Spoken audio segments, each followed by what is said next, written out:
Greetings, I'm Dev the Developer. This lesson adds 3 structural elements to HTML tables: a table header, a table body, and a table footer. These do not change how tables look without CSS, but they add semantic structure that improves accessibility, enables styling, and makes the code more maintainable.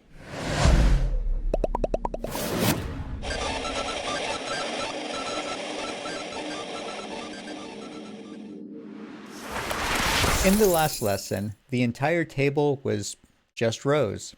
There was no way to look at the markup and immediately know which rows were headers, which were data, and which were totals or summaries. For a small table, that's fine. For a larger table with many rows, it gets hard to read quickly. More importantly, when browsers print long tables across multiple pages, they can repeat the header rows on each page if the header is marked with the table header element. This is automatic behavior, but only if you have used the right element.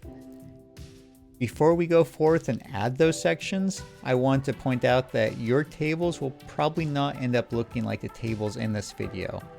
I've added some CSS to help make the table concept easier to read and understand. The CSS I use here will be covered in a later lesson, but for now, don't be discouraged if your results don't look nearly as nice.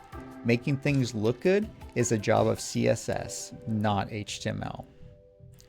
With that disclosure out of the way, let's add those sections one at a time, starting at the top with the thead, the table header, which wraps the rows that contain the column headers.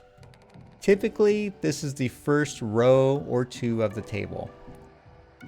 Moving the header rows into the table header does not change the visual result. The browser still renders a table the same way. What changes is the structure. Tools, scripts, and CSS can now distinguish the header from the body. Below the header is where the actual data lives, in the tbody, or table body, which wraps the main data rows. Every row that is not a header and not a footer goes in here. Technically, if you write a table without tbody, browsers insert one automatically in the DOM. But that automatic insertion is invisible to you in your source code, which means the CSS and JavaScript may behave unexpectedly if they are targeting tbody. Writing it explicitly is the better practice. At the bottom, you have the footer.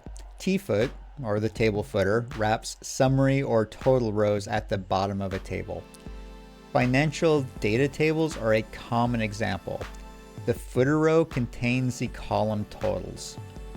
Schedules might use a footer for overall duration.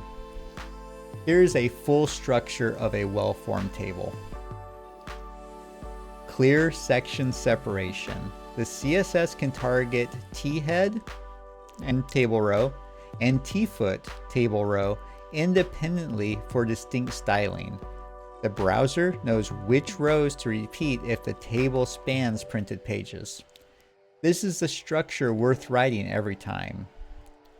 thead for table rows, tbody for data rows, and tfoot for summary rows.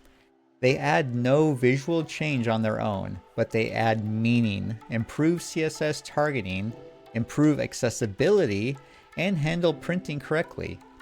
Once you get in the habit of including them, tables stop being frustrating and start being predictable. Build a table with all 3 sections and see how cleanly the structure reads. Don't just watch it, do it.